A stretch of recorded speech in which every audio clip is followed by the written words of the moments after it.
Well, hi, everybody, and thank you for listening and watching and everything else you do with the YouTube channel. And we're glad you're on our channel, the Racquet Quest channel. Thank you for being here. I just it's been a client for a long time, a good player, and he said, I would like to think about changing rackets.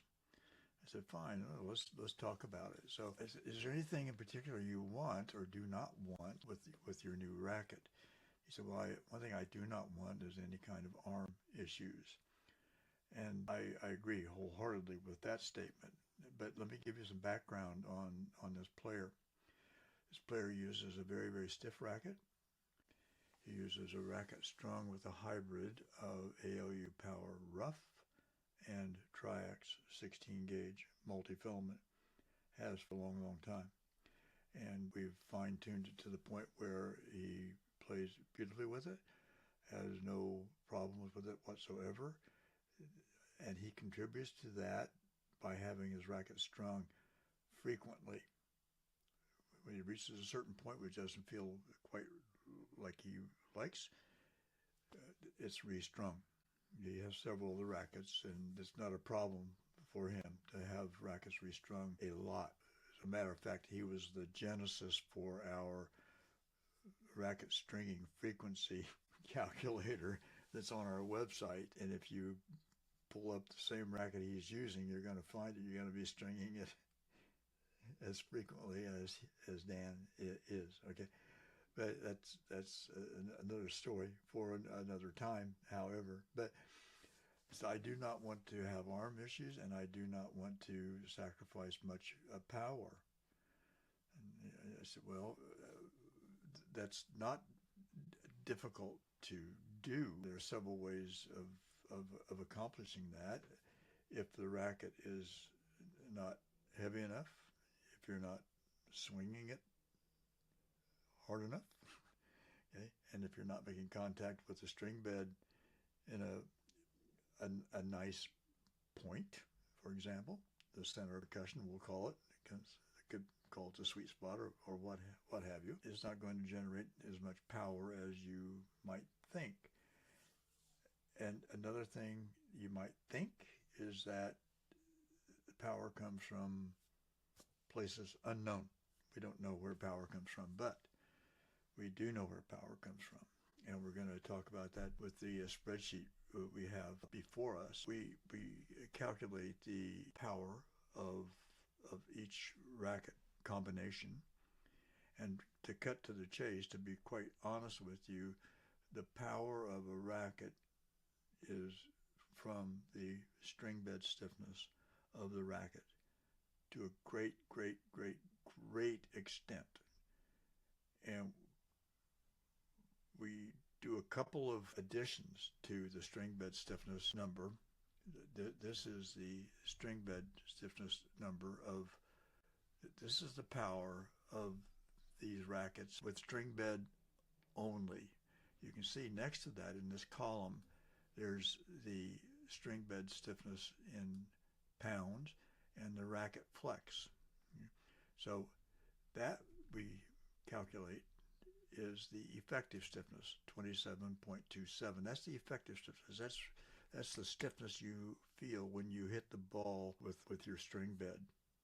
Not when you hit the ball with your frame, but when you hit the ball with the string bed, that's what you're feeling. So there's a calculation then of the power based on that number and this number that is different than this number.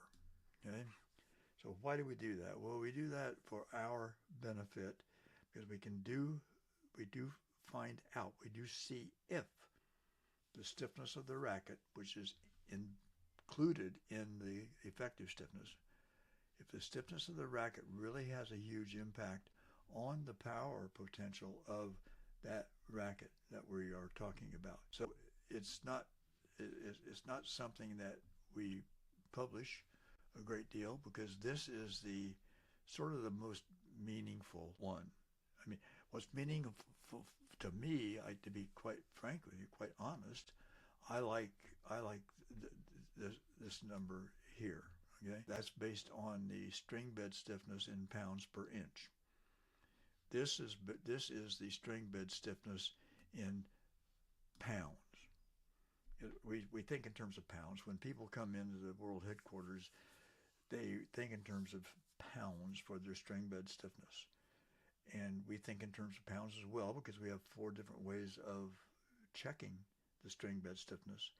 But we always convert that to pounds per inch. That seems to be the index that we use most frequently. So the pounds per inch. So if we use pounds per inch as one of our metrics, then this number would be the number we talk about all the time. But we don't. Okay? So to show what I really intended to show was that if you look at these rackets here, um, this top one, for example, is as bad as it can get. For example, all right, very very very high pounds per inch. Okay, I did that for the high point. Okay, and then there's one down here. I can't scroll down to it because the screen is locked, but there's one down here that is the low point, showing us okay how low of a tension setting do you have to get X, and X is over here in terms of power based on string bed stiffness only. String bed stiffness only. And we have four ways of doing this. This happens to be the most accurate way. This is done on a Flex 4 machine, which incorporates the string bed plus the frame. So that is the unit that you feel, and that's the most accurate testing method there is.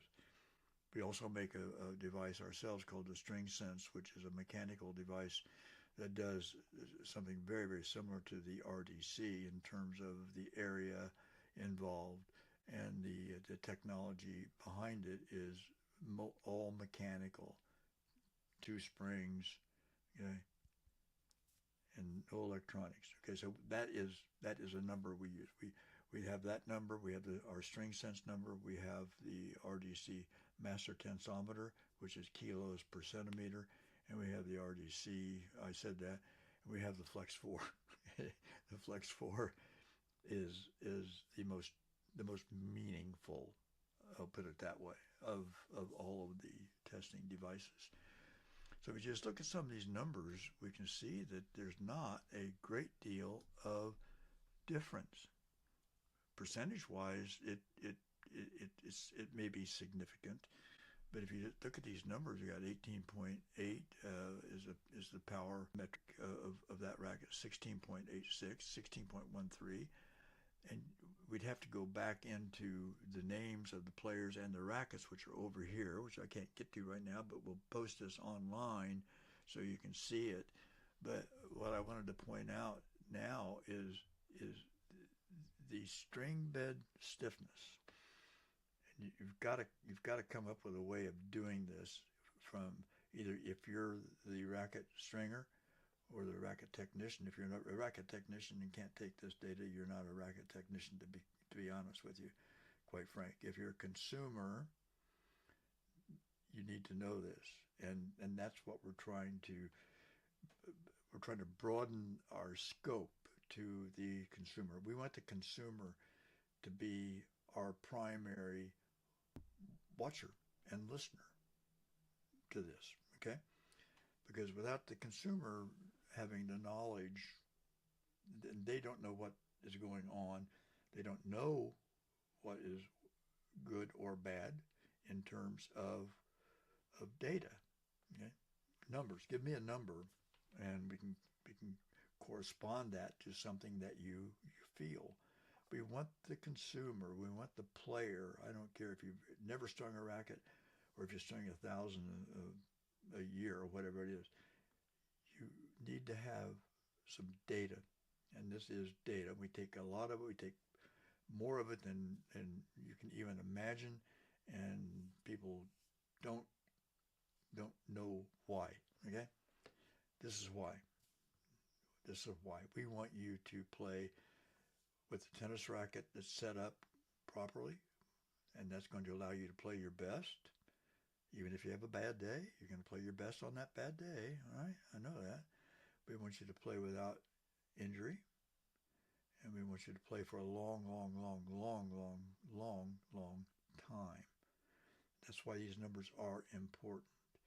So if you're talking about power, you say to us, if you're walking to the world headquarters, like a person did today, a new client came in today, and we had a great discussion because some of these things you never even heard of, have never discussed, and we don't talk about them to confuse people. We talk about them to make it more clear to players as to what we do, and they can take that knowledge anywhere they want to.